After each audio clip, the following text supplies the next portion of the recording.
Welcome to our discussion about the role of government in macroeconomics. Now, of course, government has a big role, tends to be very active in trying to influence the economy. Much of what the government tries to do can be good. I thought today I would start by reviewing some of the good things the government can do to make the economy better. A very, very important role of government is maintaining the rule of law. Now, I often ask at the beginning of a class, how many of you would like to be free to do whatever you'd like? Nobody to tell you what to do. Would you like to live in a society where you could be that free? And sometimes students will raise their hand, although they're wondering if maybe there's a trick, a gotcha somewhere. And of course there is. After I say this, I then say, oh, great. You know what? I do too. And the first thing I'm going to do is come over to your house, kill you, and take all your stuff. Well, invariably they say, well, that's not right. We can't have that.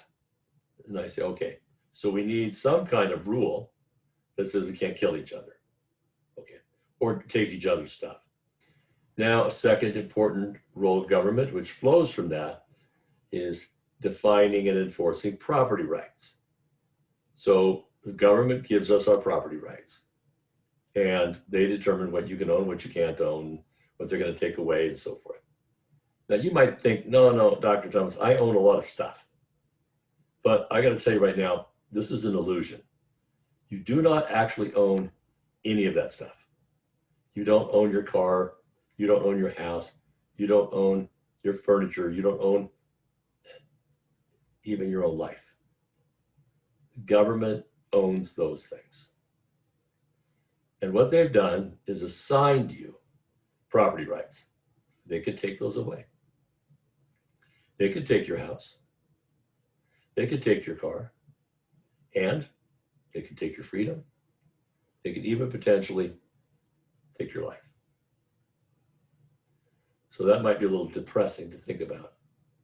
But there is one thing you actually do own. And you can bet that that one thing is going to be very important and very precious.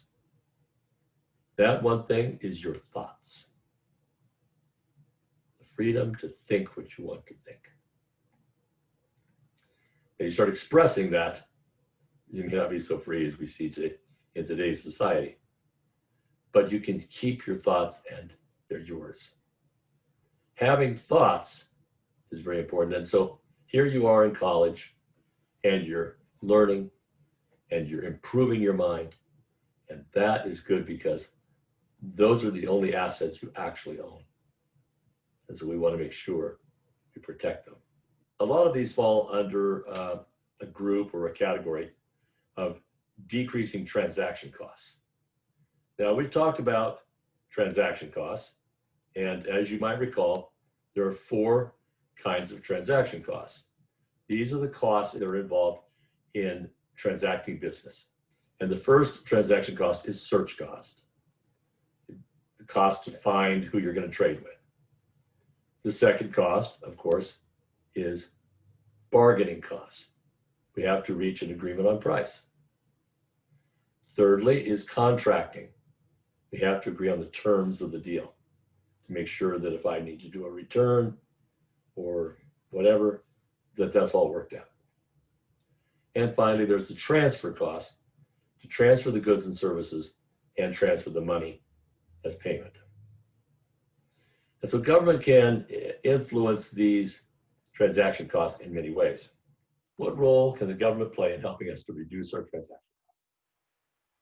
Well, if we think about search, the cost to search, one of those costs would be having a common language. We need to be able to speak a common language so we can search and communicate with each other. And so having a common language is very valuable in reducing transaction costs.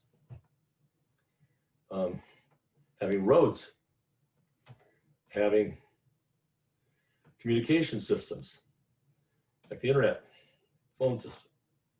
All of these things can help reduce transaction costs. So what about bargaining costs? Well, having a common currency, very useful.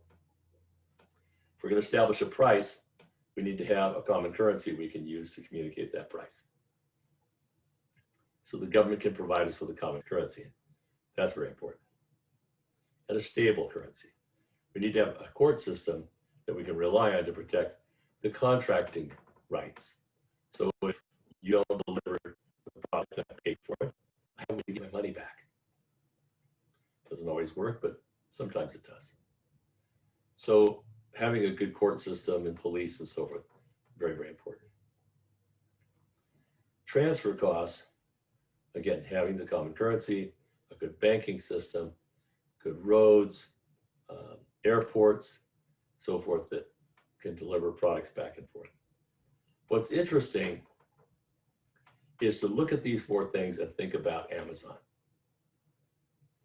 This is Amazon's business. Amazon is not in this online store business. You might think they are, but they're not. Amazon is in the transaction reduction business. And Jeff Bezos knows this, and this is what he focuses on. How can I reduce transaction costs?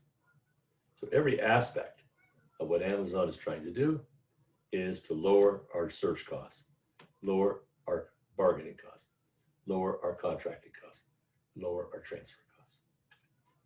Because those four things are at the core of all business, Amazon, going to do incredibly well.